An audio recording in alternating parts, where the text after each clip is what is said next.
interlocutors had just mentioned that your lacunae were discovered. 1 week after having started to take the new antidepressant, you had become a ghost. You only emerged from this coma in order to complain about the stupidity it had thrown you into. The doctor whom you went back to see prescribed you a third antidepressant. For the first week, no effect could be felt other than the loss of sleep. But after the second week, you experienced abnormal excitement in unforeseen moments. One day you woke up tired. You had slept for only 2 hours, even though you had gone to bed early and you had stayed laying down all night.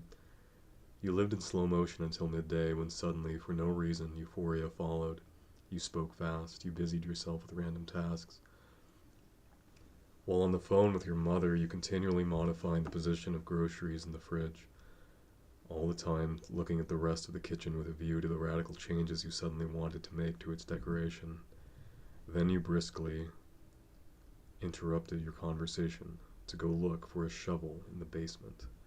You wanted to clear away a heap of earth in the garden which had been there for months. The shovel couldn't be found, but you stumbled onto some moldy old crates that you decided to stack. You took the stack in your arms. It came to you up above the top of your head and walked blindly in the direction of a dump a kilometer away from your house. When you came back, you noticed that you had left the doors wide open and that a casserole was burning on the gas stove.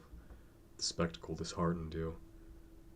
You sat down on the couch and felt a violent pain in your temples, as if a caliper were slowly tightening on them. You tapped your fingers on your head. It sounded hollow, like a dead man's skull. Suddenly, you no longer had a brain. Or rather, it was another person's brain. You sat like this for 2 hours, asking yourself if you were yourself. A document was sitting next to you on the couch, the edge of which extended into the air, caught your attention. It was the annual report of a big international bank. You didn't know how it had gotten there, but you read it attentively. You didn't really understand what you were reading. It was in French, but nevertheless resembled a foreign language. Having come to the end of this abstract text, for which you possessed the strange charm of poetry in another tongue, you got up and wanted to start a business. You left for the library in order to search through books of legal statutes governing associations. But it was closed. It was Sunday. But you hadn't thought of that. You came back running. Your legs were itching. You were overflowing with uncomfortable physical energy. You stopped in front of an old wall, out of which jutted a piece of flint, which you suddenly wanted to eat. It was when you were approaching the rock that you realized how strangely you were behaving. But you, just as soon, forgot about the rock. You again took up your uninhibited running. You were hot. It was a fine day. You found the sun exalting. You looked straight at it in defiance, like when you were a child.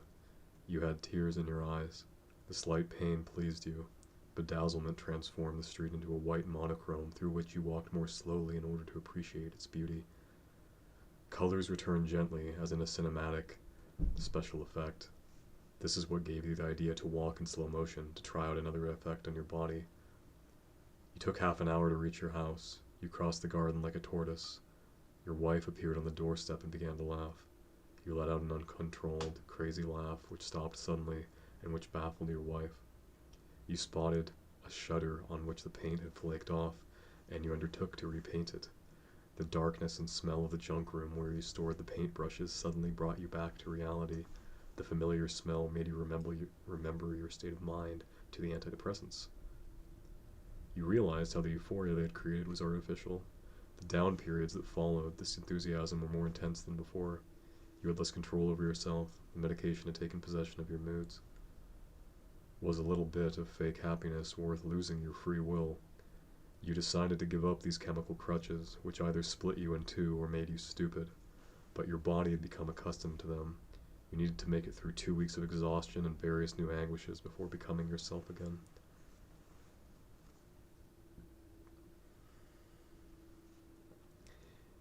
If each event consisted of its beginning, its becoming real, and its completion, you would prefer the beginning because there desire wins out over pleasure. In their beginnings, events preserve the potential that they then lose in their completion. Desire prolongs itself so long as it is not achieved. As for pleasure, it signals the death of desire, and soon of pleasure itself. It's strange that while loving beginnings, you terminated yourself. Suicide is an end. Did you consider it a beginning? You used to play tennis, squash, and ping pong. You went horseback riding. You swam. You went running. You went sailing. You would walk through town and countryside. You did not play team sports. You preferred to expend your energy alone, rather without depending upon teammates. You liked playing against an opponent, less in order to beat him than to motivate your own efforts. When you would ride on horseback alone in the countryside, or when you swam in the sea, in rivers, and swimming pools, it sometimes happened that you would, in the middle of your exertions, be discouraged by the absurdity of what you were in the process of doing. Athletic exertion was vanity. You engaged in it less for the joy of the act than in order to exhaust yourself. Your body, like that of an animal, produced more energy than necessary. The overabundance of force you accumulated would turn against you if it wasn't depleted.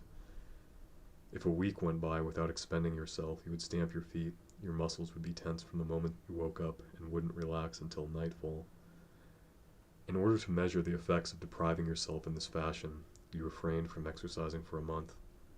No tennis, no horseback riding, no boating, no swimming, no running, no walking. You became electric. Like an overcharged battery, you risked melting or exploding. Your gestures became faster. You felt clumsy manipulating everyday objects, as though you were handling a complex machine for the first time. Long forgotten nervous tics from childhood reappeared. You extended your arms for no reason 10 times in a row, making your elbow joints crack. You stretched out your shoulders, forcing the joints to their limits. You breathed in and out exaggeratedly for 5 minutes. While you were on your feet, you would stand on tiptoes. You contorted your ankles when speaking to a friend who detained you for too long. In your room, you felt the urge to box or kick the air. Your body was trying to cheat by expending its energy despite the immobility you were inflicting on it. One winter morning, you left your house wearing shorts, a t-shirt, and cross trainers. You took a path along the river that led away from town and snaked through the countryside. It was 8 in the morning. Dawn was breaking, mists evaporating. The cold pierced your meager clothing, your hands reddened, your ears were freezing. Your body was fragile as if you were naked in a freezer. You wondered what masochism drove you to inflict this torture on yourself, but you ran fast and your body heated up again. Soon drops of sweat forming beads on your neck and your thighs irritated your skin. You became out of breath. The icy air penetrated your lungs, which were spitting out the nicotine caked on their walls, but you persevered. After the painful first 20 minutes, you were overcome with euphoria. You forgot the cold then and the pain of the effort. You believed now that you were able to run without limits. Your brain had been invaded by a natural drug secreted by your body. You ran for an hour and a half before thinking of turning back. You got home 3 hours later, drenched, indifferent to the cold and the pain. It was painful, in fact, for you to stop. You breathed hard in the vestibule, skipping the spot in order to soften the abrupt end of the run. It was too hot in the house. To go out again would have been useless. Your body, in the process of reacclimatizing itself, could not have withstood the outrageous cold. You moved from one room to another. You came across a mirror. Your face was covered with red and yellow blotches. You approached the mirror. You recognized your physiognomy, but it seemed to belong to someone else. Fatigue disassociated you from yourself. You looked at the furniture and the objects around you. They should have been familiar. They were strangers to you. You picked up a dictionary. You opened it at random and fell upon the word fraction, for which you read the definition. Words were abstract paintings. You recognized the letters. You put them together to make harmonious sounds, but no meaning emanated from the sentences you read. The text was opaque like a monochrome surface. You closed the dictionary again and picked up a piece of candy that had left itself on a shelf. You removed the wrapper and put it in your mouth. A strong taste of mint irrigated your palate and spread across your lungs. The peppermintious salt made you cough. You sat down in an armchair. You closed your eyes and lolled backwards to rest your head. Blood beat strong through your heart, heavier than usual. Your eyes and your arteries seemed narrow. Your flesh was loud. It didn't produce music, but a sickening pulsation, and you waited for the abatement of this rhythm. Your neck was sawn by the wooden backrest it was resting on. You got up. Changing position made you dizzy. White spots gathered on the surface of your eyes. They masked the decor. The furniture disappeared. Just as you were about to faint, a chill ran down your spine. The white spots blurred. Objects faded back in like a slideshow, but they felt no more real than the spots. You dropped onto the sofa. Its velvet caressed you, but no memories accompanied this sensation. Your memory seemed to have been eradicated. You moved toward a photograph of your wife on a bookshelf. You looked at it with indifference, as if it were a portrait of a stranger put up in a photo booth. While you were worrying about your lack of feeling, you heard steps on the parquet. You turned around. It was your wife who was telling you about a dinner to which you had both been invited the following week, and which she supposed you would refuse to attend. A refusal fell out of your mouth before you had thought about what you wanted to say. Your wife showed astonishment at your abruptness, but all you could see was an abstract grimace. It really was her. You recognized her, but you wondered if you knew her. She was abstract like the other objects in the depth from which your silhouette emerged. She was looking at you. She was expecting a reaction from you, but your face remained inexpressive. The physical excess of the run had plunged you into a waking sleep from which you couldn't wake. Whatever was happening between your temples and between your eyes and the back of your skull no longer belonged to you. You were guided by automatic physical reactions. You then headed toward the bathroom to take a shower. The cold of the tiles under your feet, the smell of soap, the hot water that streamed onto your skull didn't succeed in bringing you out of your torpor. You lay down after the shower, but sleep didn't come. You were separated from yourself, so relaxed to be without sensation. Your indifference should have made you afraid, but you were indifferent to indifference. You got up, you dressed, and you rejoined your wife for lunch. At the table, you reacted to her conversation with vague pat phrases that implied no response. You passed the day like a sleepwalker till nightfall, when you turned on the lights. 7 hours had passed since your run. You started to wake up. Your physical expenditure had exhausted you. You decided in the future to economize your efforts so that they wouldn't backfire. You would have to feel out the right amount of exercise so that it would relax you without annihilating you.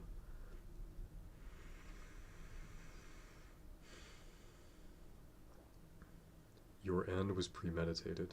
You had conceived of a scenario where your body would be found immediately after your death. You didn't want it to stay there decomposing for days, for it to be found rotten like that of some forgotten hermit.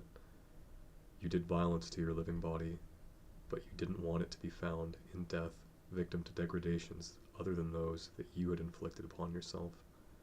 You had made sure to appear to your wife and to those who would carry your body away in the way you had planned. You spoke little, but with precision and with passion when speaking to someone you knew. You weren't urbane. At a party, you wouldn't head toward strangers to start up a conversation.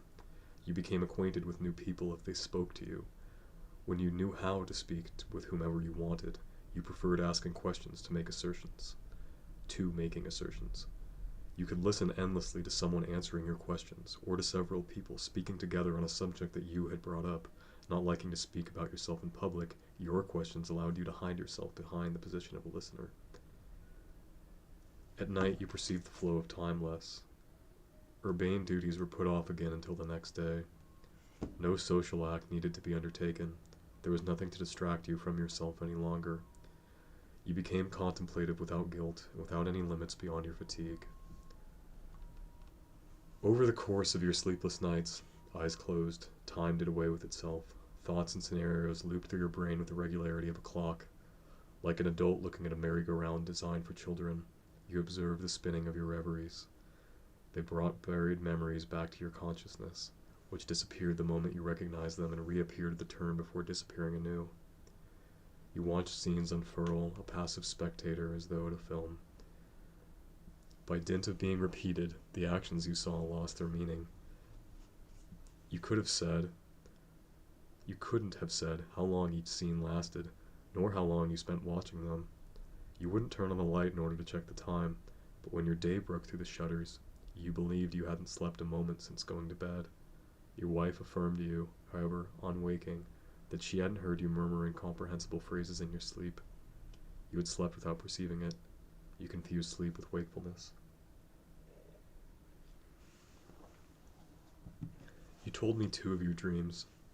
In the first, you hold in your hand a pink card on which is written, in red italics, "The Eternal Roe Deer." You understood the coded message.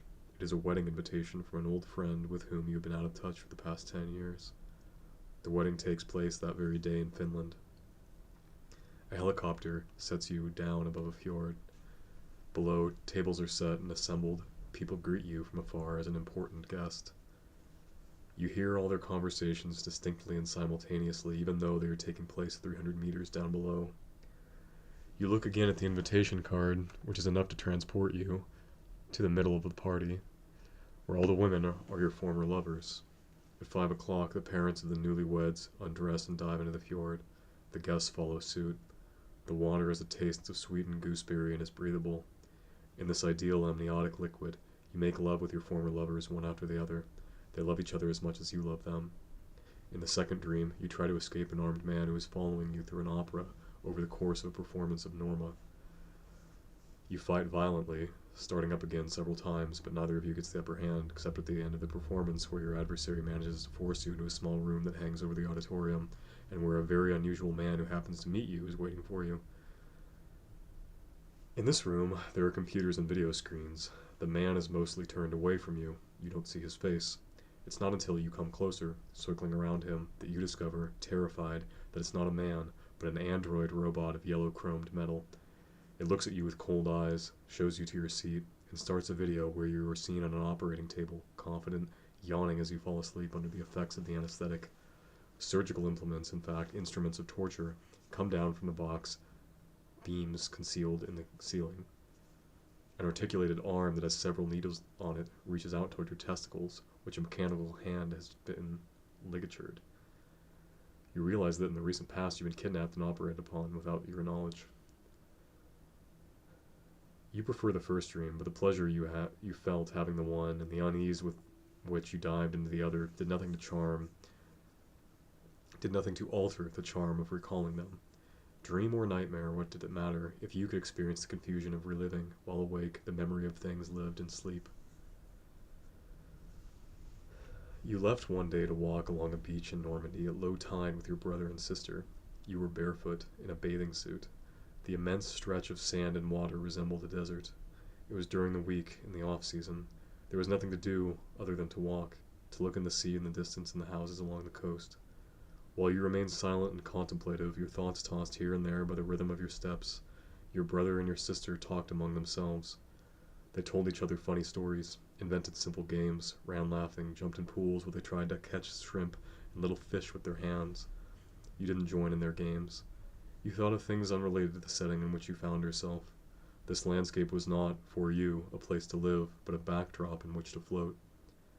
You looked at your brother and sister. Their bodies were alike, but you resembled neither. They were so happy together that they didn't wonder why you were distant. You were their older brother. You had seen them be born and grow up. To be reminded of the differences that separated you gave you the impression of being a stranger to your family.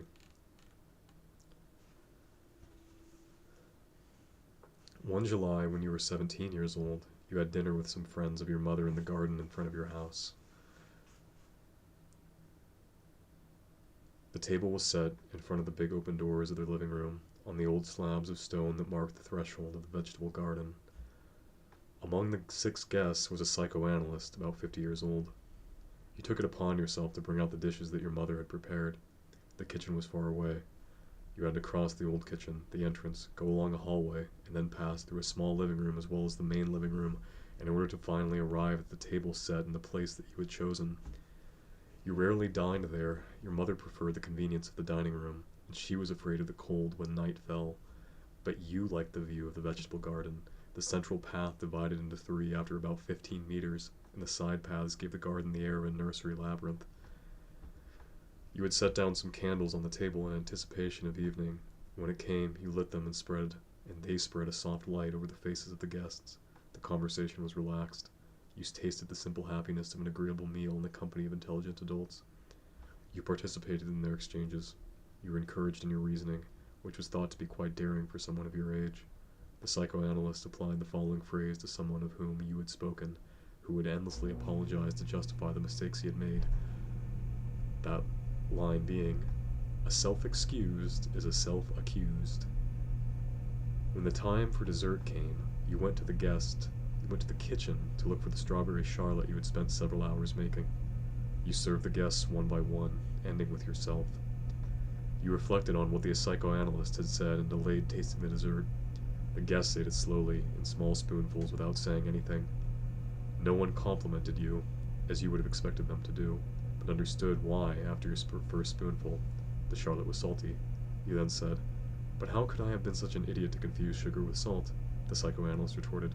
A self-accused is a self-excused. You dreaded the boredom of being alone, as well as the boredom of being with several people. But most of all, you dreaded two-person boredom, the face-to-face. You attributed no virtue whatsoever to moments of waiting, moments without anything perceptible at stake. You believed that only action and thought, which seemed absent here, carry life. You underestimated the value of passivity, which is not the art of pleasing, but of placing oneself.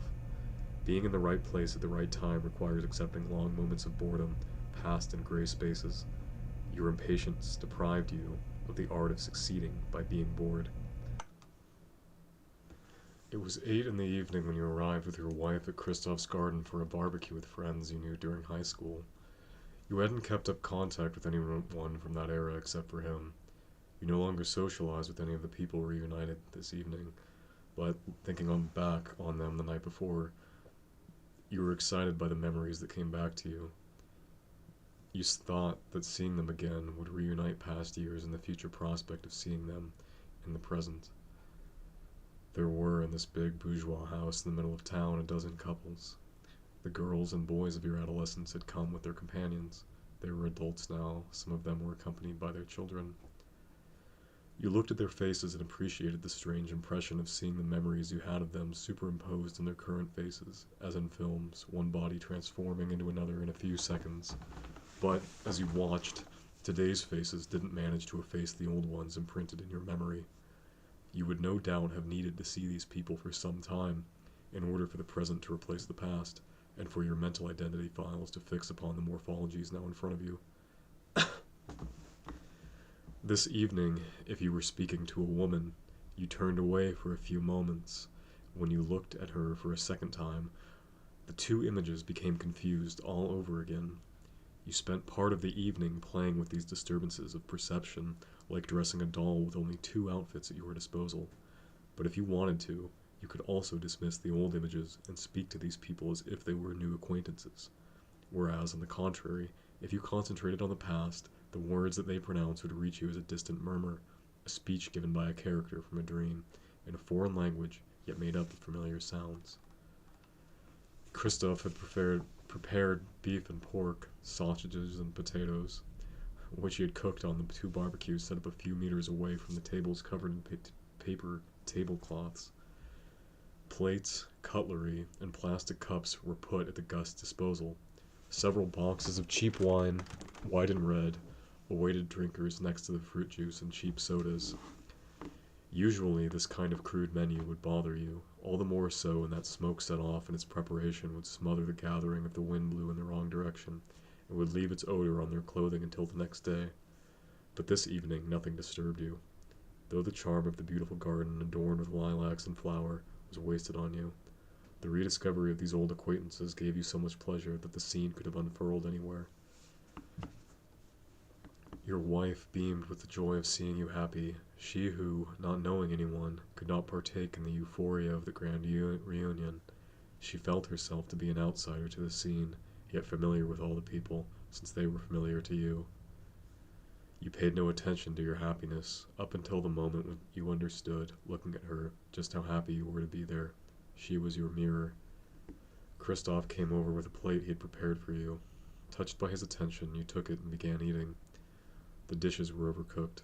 Part of the meat had been turned into charcoal, but these details did not diminish your joy. Perhaps they even constituted it, since you could not attribute your happiness to anything other than the people reunited there, even their imperfections. When night fell and the hours passed, you spoke now to some, now to others. When you were addressing an old friend in a tete-a-tete, you came to believe your words were the right ones, but when speaking to 2 people at once, you tried to find words that could touch both of them at the same time. You rarely succeeded. The proximity of bodies, which demonstrated their singularity, reminded you how difficult it is to speak simultaneously to 2. If, however, as happened later, you addressed a story to a group gathered together to listen to you, your words no longer sought to address themselves to anyone in particular. When you said, and what you said, could be received by anyone in his own manner.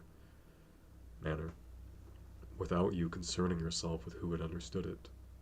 You no longer saw anyone in particular, only a group where individualities dissolved. You needed, in order to speak comfortably, to be as close as possible to your listeners when in dialogue, or as far as possible from them when making a speech. In between, you felt misunderstood. Toward 3 in the morning, while you were holding your wife's hand, listening to Christoph make all the guests laugh, none of whom had left yet, you thought back to the conversations you had been having. You'd passed from one old friend to another, you had told stories to groups of a few people at a time, you had succeeded finally in speaking to couples without being at a loss for words. This party, to which you had come without conviction, ended up enchanting you. You belonged to a community united by memories.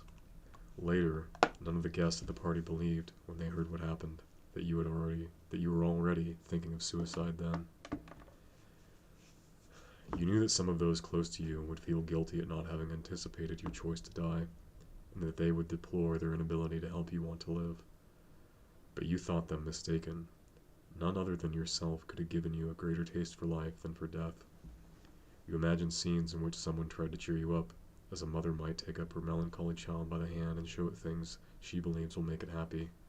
The repulsion that then took hold of you did not come from your rejection of this well-meaning woman, nor from the nature of the supposed objects of joy that she would show you, but from the fact that the desire to live could not be dictated to you. You could not be happy on command, whether the order was given by you or by someone else. The moments of happiness you knew came unbidden. You understood their sources, but you could not reproduce them. In a vintage store, you bought a pair of discreetly elegant black leather English shoes. The high-quality leather was almost new, yet it bore the imprint of its previous owner. The fronts of the shoes were creased according to the shape of his feet, which were similar to your own. When you tried them on in the store, they adapted themselves perfectly to your morphology, as you had been wearing them for months. You were in the habit of hesitating when buying clothing. Your wardrobe was well stocked, and since it only contained plain and simple clothing, it would never go out of fashion. To buy new clothing would only have been necessary if the old were worn out. It wasn't money that guided your choices, but your mania for collecting nearly identical outfits.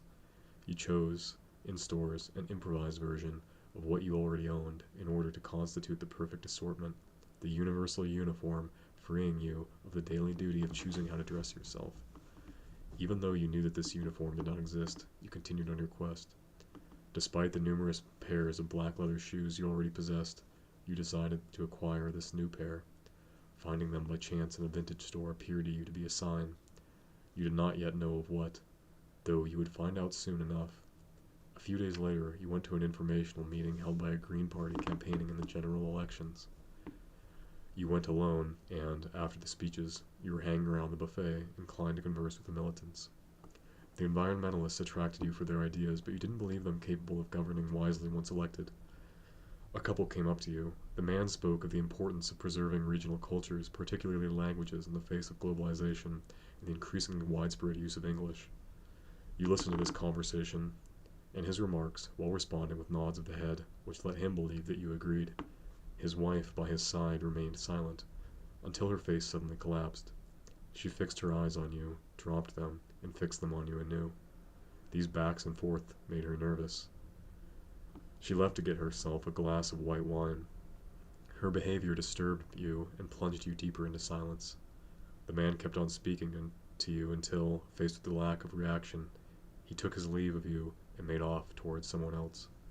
You went back to the buffet to ask the waiter for another drink, and once you were served, as you cleared a trail toward the militants, you stumbled across the wife. She asked you to follow her so she could talk to you, away from the crowd. She was on the verge of tears. Her lips were trembling. She had recognized the shoes you were wearing. They were the ones she had given to her nephew, and which his mother had sold after he committed suicide.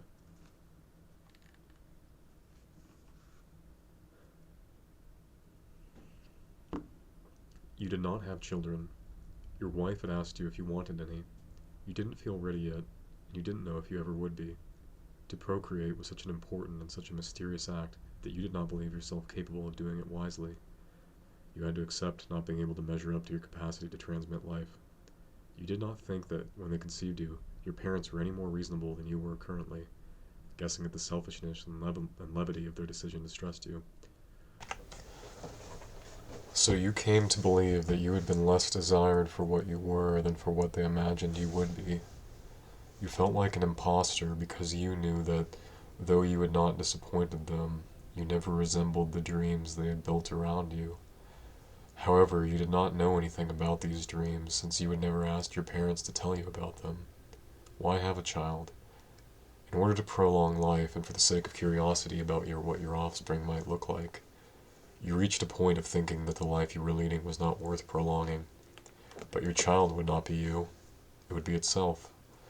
There was no reason to believe that you would pass your sadness on to it. Might it not be, on the contrary, destined for happiness? Yet, rather than giving your wife an answer, you remained evasive. Awaiting an enthusiasm you did not show, she took your silence for a refusal. You died without descendants. As my thoughts turn to you again, I do not suffer. I do not miss you. You are more present in my memory than you were in the life we shared. If you were still alive, you would perhaps become a stranger to me. Dead, you are as alive as you are vivid. Your desire to die was less strong at night than during the day, and less strong in the morning than in the afternoon. You did not leave a letter to those close to you, explaining your death. Did you know why you wanted to die? If you did, why not write it down? Out of fatigue from living and disdain for leaving traces that would survive you? Or because the reasons that were pushing you to disappear seemed empty? Maybe you wanted to preserve the mystery of your death, thinking that nothing should be explained. Are there good reasons for committing suicide? Those who survived you asked themselves these questions. They will not find answers. Your mother cried for you when she learned of your death. She cried for you every day until your burial. She cried for you alone, in your husband's arms, in the arms of your brother and your sister, in the arms of your mother and her wife. Her mother and your wife. She cried for you during the ceremony, following your coffin to the cemetery, and during your inhumation. When friends, many of them, came to present their condolences, she cried for you. With every hand that she shook, with every kiss she received, she saw again fragments of your past, of the days she believed you to be happy. Faced with your death, scenarios of what you could have lived or experienced with these people gave them a feeling of immense loss. You had, by your suicide, saddened your past and abolished your future. Your mother cried for you in the days following your funeral, and she cried for you again, alone, whenever she thought of you.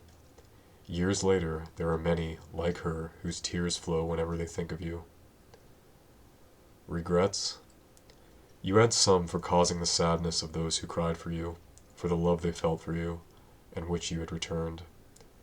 You had some for the solitude in which you left your wife, and for the emptiness your loved ones would experience. But these regrets you felt merely in anticipation. They would disappear along with you. Your survivors would be alone in carrying the pain of your death. The selfishness of suicide displeased you, but, all things considered, the lull of death won out over life's painful commotion.